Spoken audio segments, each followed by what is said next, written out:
We've got something ready as well. Oh, yes, that's for you, Steve. Yes. Ooh, Now, this half hour we've got with you, or 25 minutes, 30 minutes, we're interviewing you. yeah, So if you ask us a question... No. And no questions today. You're here to bring a bit of Steve to our world. So, man like Steve, right there from Man Jamie like Archer. Steve. Boom, straight in. So before we start this, reset the room. Please like this, interact with it in some way, whichever platform you're watching. Comment on it, to comment someone to come and watch it with you, and share it across all the platforms. We're doing phenomenally well on the social media reach right now. It's amazing. It's great. Again, thanks you to Black Cat first, then ITV, then BBC for reaching out and giving us a platform and enabling us to share our message before we got here. We're here now, so please help us out. Get the message out there. Yes, it's about the money we're raising for CPSL Mind, and that's bloody important, and we'll do amazing things with it. But actually, the stories that are being told today have been phenomenal. They've been They'll continue to do they've so. been absolutely incredible. So Well, we'll far. soon put a stop to that. Yeah, now we'll go down there. Steve Greenall, my man. I put the message. Steve. So Luke messaged me first, then Steve messaged me saying, "What's going on with Liveathon? Can I get involved this year?" Yeah. And Steve said, "I said, well, yeah, of course, get on it. Welcome." Nice to be here. I really First appreciate visit, it. actually. It's like, I've got to say to people who have been here before, it's like the crazy house at the fun know. fair when you go to the loo, because you walk in and the loo is on a slight. If I'd brought a spirit level in, the bubble would have gone to one end. It's I in bet the it was door.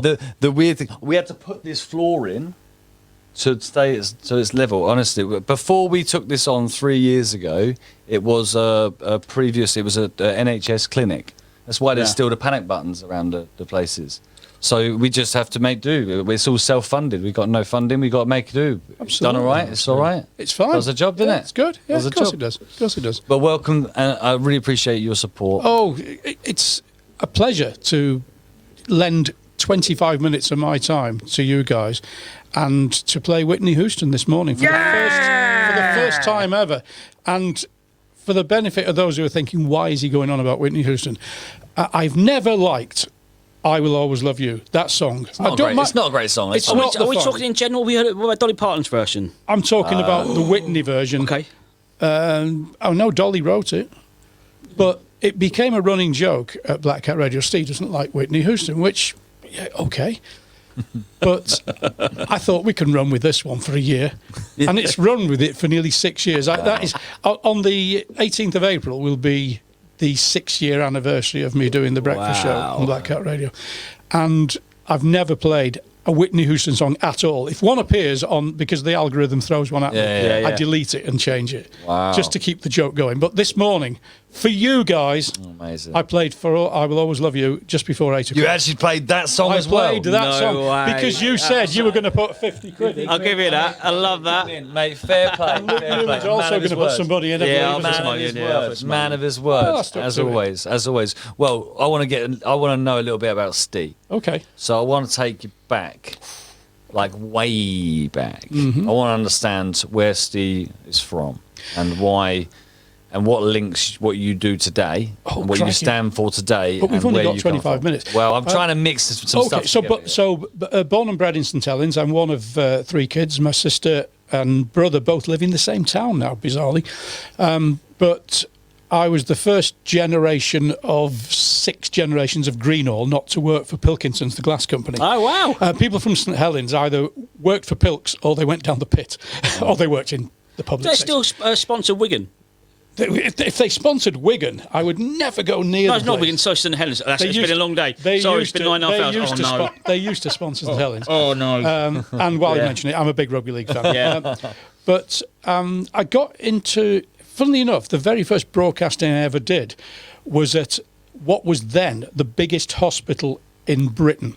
It was in the Guinness Book of Records. If you bought a Guinness Book of Records in 1970, it would have said the biggest hospital in Great Britain is Rainhill Hospital, which was a 2,400 bed old mental asylum. Wow. And it was a bit of a scary place. When you used to drive past it as a youngster, it was one of those very austere looking scary buildings, the sort of things you'd see in Hammer Horror. type of stuff. And when I was 17, I'd started doing mobile discos at the Scout Up with my mate Eric. And local ITV news programme on the Sunday evening advertised for volunteers to get involved in hospital radio. And I thought, well, this sounds a bit of fun. So I actually ended up broadcasting on the hospital When was radio. this? How old were you? I was 17, so it was quite a while. Do you know what? It was one of my lifetime in business to be a hospital radio DJ. And I did that, Luke, for about 8 or 9 years. And anything I get involved in, if I think there's something not quite right with it, I'll want to try and improve it. So I became the treasurer, and I became I was the representative for the Northwest on the National Association of Hospital Broadcasting Organisations. The first time I went to London, That's a thing. the and first you would time I find it, ever went right? to London was to go to the a whole committee term meeting. as well. It's Oh, absolutely brilliant. mate, 8-9 years of that. Well played. So I was. Yeah. So that was my first experience of broadcasting, and from that, there's a tie into what Luke was saying. As a rugby league fan, I used to watch St Helens, and found out that they had a hospital broadcasting service at the rugby ground as well. So started commentating for the hospitals on Amazing. on the radio. Oh, the brews arrived days. in a shifty's mode. This is our first This is one. our first tea. Thank you very much. We We've haven't had had a any tea. caffeine. Yeah. Any caffeine yet? Cheers, You are everyone. both loved. I've got to say, people, it takes Steve Greenall to turn up at Shifties for the guys to get a brew. Greenall, Greenall, mate. making things look happen. at that. Thank Cheers, you. everyone. Yes. Oh, my Amazing. word. Oh my God, we're gonna be off on that. Anyway, God, so, sorry, so mate. yeah, I Find somewhere for that. Sorry. Oh, yeah. Move that. all these huge awards that you've got here. Yeah, that's it. Yeah, so I started doing hospital radio, commentating on the rugby, and I heard a phrase. This is one that I'll chuck in a few little phrases Yeah, that you can great. take with you Yeah, today. we'll put them on TikTok later. Learn from the best. Don't copy the ordinary. You know. So I used to listen to the commentators I admired and try to emulate what they did. And one day at half time in one particular match, there was a tap on the glass panel that separated us from the press box. And this guy said to me, I like what you're doing. Have you ever done this professionally? I was about 22 at the time. I said, no. He said, here's my card. Give me a ring in the summer. And it was the sports editor of an independent local radio station in Bradford. Right. So I ended up, as a result of commentating for probably about 200 people in the hospitals who were ill, being made better listening to St Helens, freelancing for Pennine Radio in Bradford. Wow. So I covered football, cricket, rugby league, rugby union, the Bradford Marathon. This was one of the... I was trying to think of the things you might ask me today that I could talk about. Following the back end of the Bradford Marathon 2 weeks after the Valley Parade fire. Wow. Yeah, Because the Bradford Marathon that year became a community event to raise money, and activated. And I was running with the pantomime horses and all that kind of stuff. People raising money. It was very moving to do it. I bet it was. I learned to be a fire marshal at a former job, and one of the clips they showed was that Bradford fire. How quick it says it's. Yep. It was just horrific. It was horrific. And that year as well, Luke, I was Pennine Radio's Bradford City reporter, and I'd covered 44 of the 45 games up to that match. And I was due to cover that game, and I got a phone call on the Thursday and said, we're going to be doing the live broadcast from the ground, so would you go to Huddersfield instead? And I was, yeah, all right then. So there by the grace of God. And I had 2 or 3 phone calls that evening. And bear in mind, there's no internet in these days. There's no mobile phones. I was getting phone calls from people in America who I knew, who had seen the news over there and thought, I hope Steve's not in that. Yeah. So it was quite a... Wow, I mean, it's quite a frightening that gives you experience. some. And how old were you then? Oh, Ish. it was 80. So I would have been 24, 25. So that level of perspective to be introduced into your life at that moment. Did you stop at that? Did you stop and think like you just did? Then you're like, No. well, you were kind of like, oh, No, it makes you wonder whether did I dodge a bullet? Was it there by the grace of God? All those expressions. I mean, referring to something else as well about where you stop and think. In the year that the tubes were bombed in London, I was working in London at the time, and I used to travel down daily from Huntingdon Station. Normally would catch the 707 unless it was late, unless I was up late, whatever reason. But if I got the 7:07, I got into London King's Cross at 5 to 8, and normally speaking, I would walk to Covent Garden because I enjoyed the walk. It was good for the soul. It was good for the mind. Absolutely. It gave you some thinking time. But that morning, had I caught a slightly later train, and had it been raining when I got to London King's Cross, I would have thought, I'm not walking, I'll get on the tube. Yeah. That's the thing, isn't it? This is how much You of a never know, do you? this is how much of a small world it is. Literally a couple of tube trains before the one at King's Cross, my dad, my stepmum, my sister, brother-in-law, and 2 nephews were on one of the tubes. Never know, do you? And Close. the following day, well, in the evening, because my son Ben, Ben's 28 now, house of his own, getting married next year, all those things. But he was only a young kid in primary school, and there were about 4 or 5 of the kids at the school who the teachers knew their parents worked in London. Wow. So they were really trying to gather information before the kids happened to have in the playground, oh, your dad's down in London, that kind of, because kids, inadvertently can cause great upset. Absolutely, yeah. So, but, I said to Ben, no, these people who've done this want exactly what you're suggesting, not to go. But it was eerie going to London the following morning. Do you think it's a bit of like, you mentioned something immediately after the first example was the power of the community activating around that marathon. Mm-hmm. Is it not just such a shame that it takes something like that to activate a community in that way? Or is Yes. trauma from your experience, because you've covered a lot and you've seen a lot of different perspectives, how important is the role of trauma in community?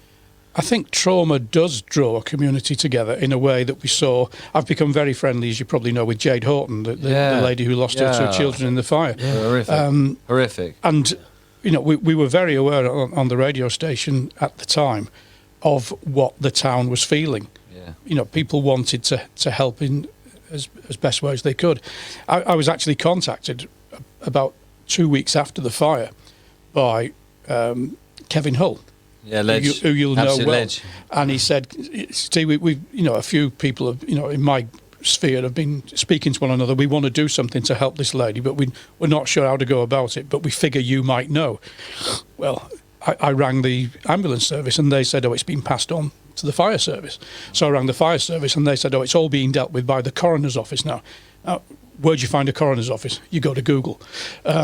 So I wrote to the coroner's office in Peterborough to say, on behalf of a group of businessmen want to help Jade out, could you just send her this information so that she knows there's people out here thinking about her? And heard nothing for about 4 weeks. And then one afternoon, this thing rings, number unknown, and it was Jade ringing me from her hospital bed.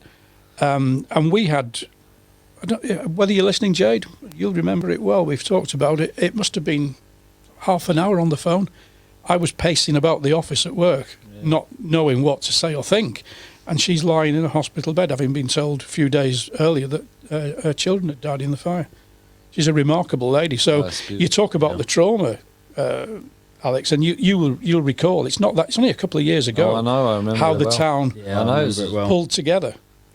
Is there, from your experience, is there examples you can think of where a positive thing brought that level of energy towards something? I know you're obviously a sport fan. The role sport has in that. Obviously, we saw what happened in Argentina after the World Cup. Yeah. Where have you experienced a positive side of that? Obviously, community is something that connects us in a meaningful way, and I think it'd be nice if we can learn from that. There's absolutely no doubt whatsoever that sport, even people who don't like sport, can be brought This together. town is full of it. Oh, absolutely. It's massive. Absolutely. And well, it's an opportunity to say at this stage, maybe publicly, thank you, Billy Fawcett, because Billy's a young lad who you heard the other morning when he came in. Amazing. Who does a couple of... Really good. 15 years old? Yeah, he does a couple of sport bulletins for me on the radio now. Do you know what? And they do that at Biggleswade Town. It was very similar, where they've brought a young lad in role to do something, and I think that's absolutely fantastic. It's amazing. We need more of it. Yeah, while I was in the green room, Alex, and it's my first visit to Shifties, how outrageous is that? Yeah. I noticed that you'd got the post-it notes on the desk Yeah, and I pens. thought you like that. And a few things on the wall. I've stuck some stickers up. It won't Bless you. surprise you Yeah. to know. Yeah. I'm a big believer that if you've got something to pass on to someone younger than you, do so, and let your legacy be what they pick up upon. I'll give you a couple of examples of that. I was at Cambridge United, as you probably know, for 8 years. Yeah, I was going to ask you about next. And my assistant at the time was a lad called Andy Pincher, who had, at 16, was hoping to become a professional footballer, along with 3 other trainees. Get to the age of 18, and 3 of them are kept on. But Andy was told, I'm sorry, you're not right for what the team are looking for. But I'd just taken over as secretary, and I was told it might be an idea to take this lad on as an assistant, because John Beck was the manager at the time, and he said he's got more O-levels than the rest of the dressing room put together. And what a bright lad. And I saw a lot of what I saw in myself when I was young and learning from other people in Andy. Where is he now? He's secretary of West Ham United. For that name rang a bell, Not bad. And that shows you, know? though, doesn't it? That's And the role. It's a role that you. And when have. I was headhunted to Norwich City after I'd done 8 years at Cambridge. Headhunting to And- Norwich, brilliant. Yeah, Absolutely brilliant. Delia Smith rang me Delia up. Smith. loves it. Oh, Delia yeah. rang me up and said, your name has been put Did, forward. did she as go, someone-" let's be having you? She did, that was before this. Yeah. She said, your name's been put forward for someone who might be useful to come and work at the club. Are you interested? I said, well, I'm always interested to talk to someone. And she said, why don't you come and have dinner with Michael and I? And I'm thinking, what do I order? But yeah, So your I just want to touch on your business success as well as a leader in the work that you do, because you're showing, you're talking about leadership in many different ways here, but you've also made a big impact to the work you've done locally. well, Because I haven't been to the site yet because I'm not sure you why. really should see it. Yeah, I mean, But you left quite a legacy. I had there. 8 great years at Pico Yeah. Technology. I was very lucky, Alex, because having I was taken on because the company was growing and they wanted someone with a good accounting background Yeah. to put systems in for them to take them to the next stage, Yeah. which I did.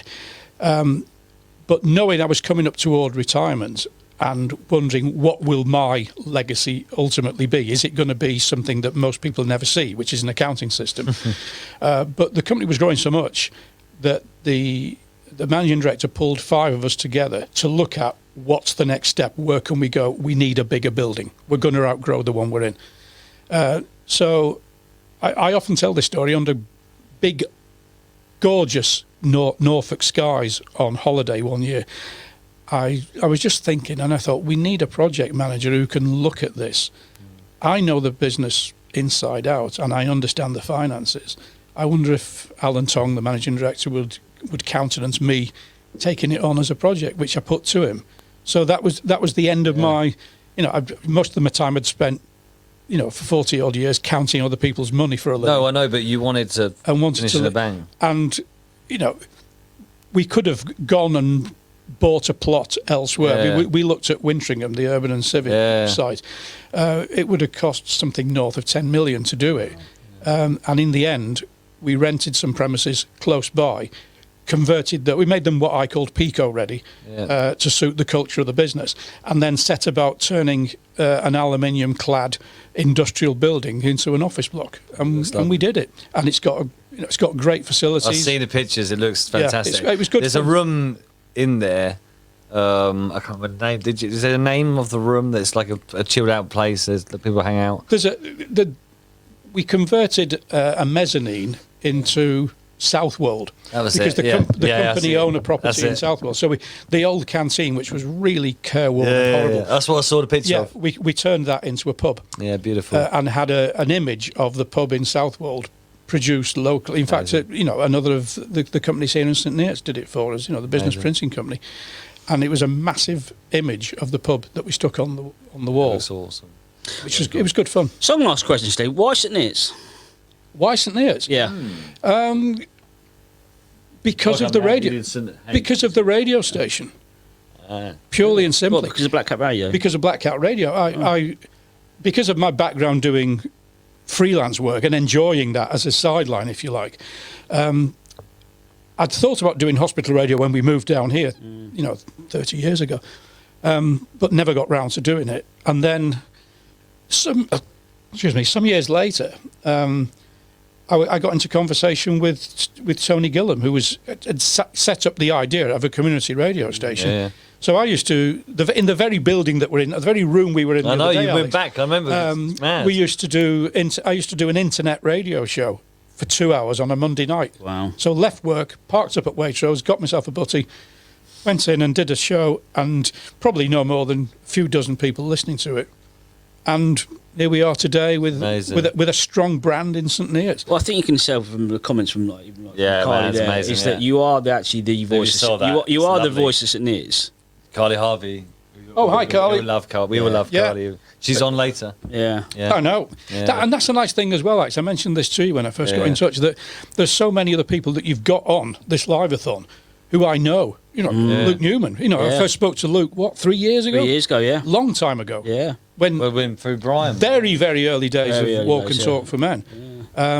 And, what you guys are doing, I don't need to tell you what I've done on mental health because it's Yeah, I know. it's out there for people to see. and that's the thing. It's about, this is what it's about. Speak up. It's about the platform. We don't necessarily have to spend our whole time talking about mental health. I think we've done that.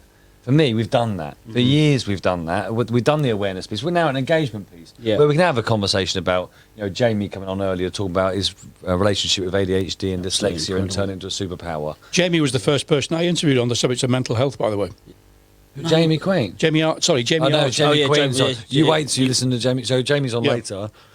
Jamie Queen came on earlier. He's a phenomenally successful man locally. You won't have heard of him, but he was working as, I don't know if he was director of marketing, at a very high level at Thomas Cook for a while. But he came on at 6:30 this morning. He saw a post about what we were doing, and he wanted to tell young people that you can leave school at 16, having been diagnosed with dyslexia and told you can't do it, and you can turn it into a superpower, and here's how. I mean, bloody Well, hell. so what I like about him, he didn't actually deflect over his condition, but Nothing. he showed Owned how. it. Yeah, absolutely. But he also showed how you can get around it. The tools that he's got to make sure that doesn't affect him. Just owe it is knowing Absolutely yourself. brilliant. Yeah. So one of that. So the theme around those first two guests, or first four guests actually, was self-awareness. Yeah. And question I have for you around mindset then, not so much mental health but mindset. You have a relentless mindset.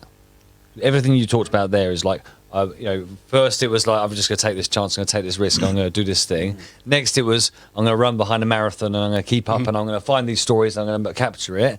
Then it was, there's an absolute tragedy in St Neots, so I'm going to find a way to help this person and I'm going to do what it takes to get it done.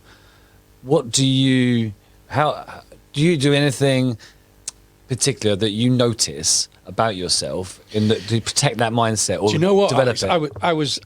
I was asked something very similar to this in a job interview years ago, and I said if I knew what it was that I sell did it. that got me the job or made, I would do it all the more. I'm not sure. It's just, I thank my mum and dad for whatever genes I've got. Yeah, we talked about that earlier. About and it's funny actually. I sent and it was nothing to do with what we're talking about now. But I sent a message yesterday morning to my brother and sister because I'd been back up in the northwest to see my in-laws with my wife, and I was thinking about my mum and dad, and my mum and dad played more of an influence in my life than I actually realised when they were alive. yeah. And you talk about, we're talking about mental health and how do you get by, Steve? Do you ever have your moments? Not very often, I have to say. But the year my dad died, which was during the COVID year, it was horrendous. And we never really got the chance to do things properly other than my dad's funeral, which my brother and my sister and I did. We didn't bring anybody in. We did it ourselves. Sorry to hear that. We each chose a piece of music from a musical that he'd taken us to see because he loved musical theatre. And a mate of mine came up afterwards. He was one of the few that we could invite.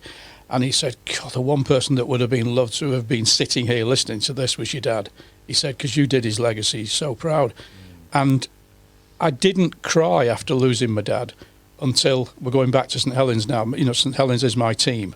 And they got to the cup final for the first time in several years, That's right. shortly after Yeah, they my did, dad yeah. died. And I sat with his picture on the sofa and watched the game. And when they won, I just my wife had been out shopping and she came in and she said, "Are you okay?" I said, "No, I'm having a good cry." And that was my release that was mechanism. your moment. It was a good few months, Beautiful. Luke. You know. Yeah, it's beautiful. But but I was thinking about Dad at the weekend, and I just sent Stu and Lou a message just to say. And I think about. I used to ring my dad every day, and I knew he was going to say, "Oh, I've been watching Pointless. You know, I've had 2 easy peelers. I had Weetabix for my breakfast." He was telling me the same old things, but I so wish I could ring him today and I find out if he's Have still that having same- Weetabix for his Yeah, breakfast. exactly. Also, he taught you how to care, mate, and that's what you do for this community, mate. You are well loved in this community. Yeah, man. Everyone. Yeah, And much you are love, the man. voice of this, of sitting here, and everyone appreciates the work you do. Well, I'm so grateful to have been given the opportunity to do what I do. You know, I'm once an accountant, always an accountant.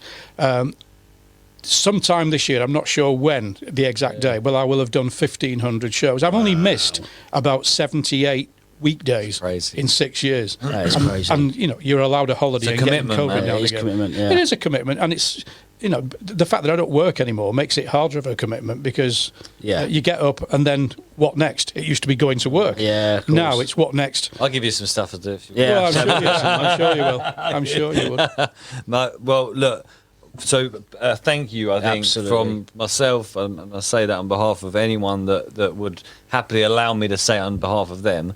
Like the services you've delivered, like given to this community, and the support you offer to others, and the support you've offered to people like ourselves, Absolutely. over the years is like honestly really appreciate it, man. You know, I Really wouldn't do appreciate it if I didn't enjoy it. No, I know you wouldn't. I think I'll leave you with this one last thing because go on. people will know I'm a big fan of the band Jethro Tull. Yeah. And there's a very short song of theirs called Wandering Aloud. Have a listen to it when you get a Yeah. chance. Okay. But the last line is, "It's only the giving that makes you what you are." Oh, I like that. And, And tell you the- what, we didn't have to press this. I know. And he actually just answered my question. Yeah. It's the giving. Absolutely amazing. The secret.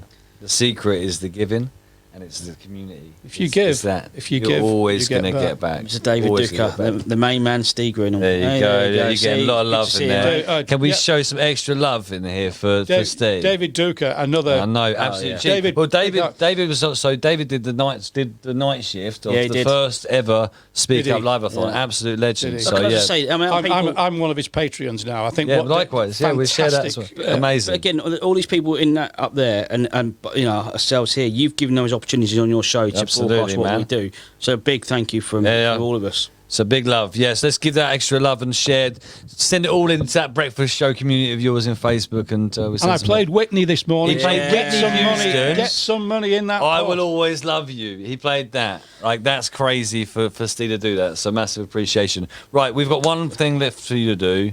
You need Yeah. to sign our shirt. Oh, good. Everyone's signing the shirt And this we need a year. photo. And we've got to get a photo, and you've got to choose a light. So you've got 3 things to do. Guys, Yeah. thanks for having me, and make sure you listen all day.